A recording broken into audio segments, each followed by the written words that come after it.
What if I pay them? Will they come back? Probably.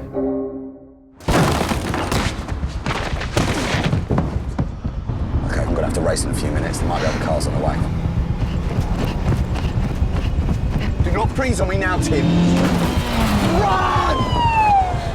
Tim, you need to come back. I love you. Tell me. Time to wake up.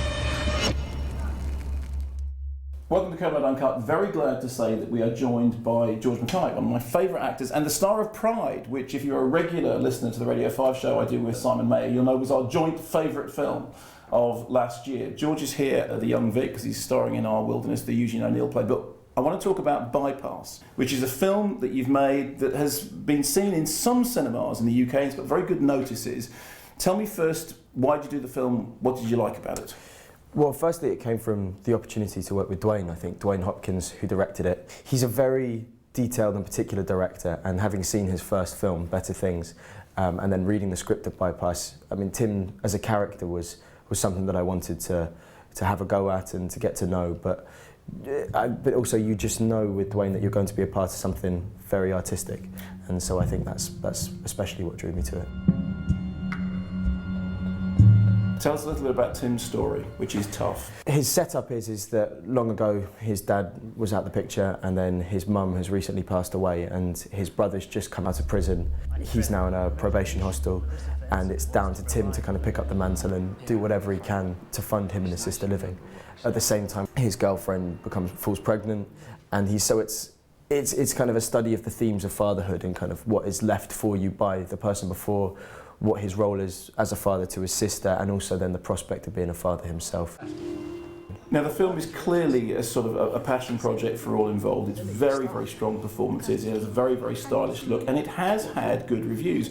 Why then has it been quite hard for people to find it? I think, firstly, there were a number of deals that Sam, our producer, was looking at from different distributors, but he wanted to wrap it around the elections as well, because there's a sort of political bent to it as well. It's not a propaganda film, but he wanted to sort of tie that in and make it current, and none of the deals were kind of quite matching up to that timescale, and so he thought, well, why don't we just do it ourselves, basically. And what does that involve, distributing a film yourselves? Because more and more people are turning to this. Well, I think you go to independent cinemas, just do it all yourself, really. I mean, you then have complete creative control over the type of release that you get. But in order for that sort of distribution to work, and as I said, you know, many filmmakers are now turning to self-distribution, the film has to be actively promoted by the people involved in it. I know that you've been out on the road with it. You're doing a special screening in Tyneside on Tuesday. Yeah, I mean, we shot the film up in Gateshead as well, and that's where Third Film, Sam and Dwayne's company, is based. And yeah, so that's on the 26th of May, and I'll be going up there to do a Q&A with Sam.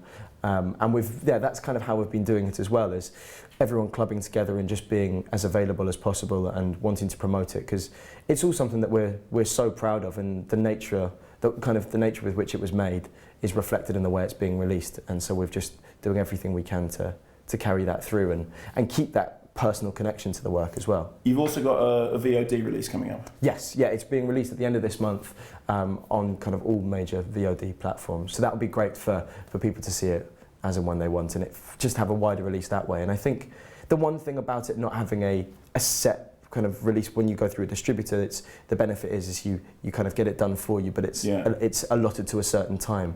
Where with this and the nature of the way things going as well with VOD releases, it kind of has a longevity. It's really evident to me that of all the stuff that you've done, you're really proud of this. I mean, you know, you've personally approached people to say, please look at this film. You know, I think it's interesting. I think it's worthy of an audience. And you know, from a sort of ground roots level, getting that distribution done. Why are you so proud of it, George? I think, well, for me personally, the learning experience that I had on it, one of the biggest things I learned from it was this approach, that you don't wait for someone else to do it for you.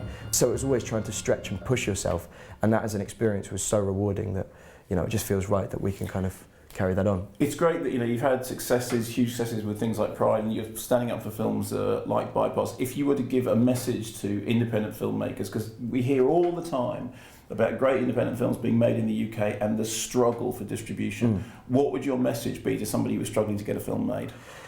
I think never give up, really.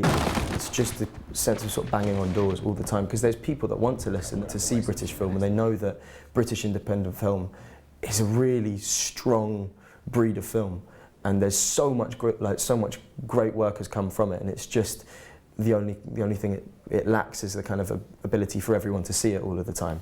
And so just keep banging down doors, because I think people do want to see. It's just you need to sort of take it to them a little bit. Congratulations. Cool. Thank you very much.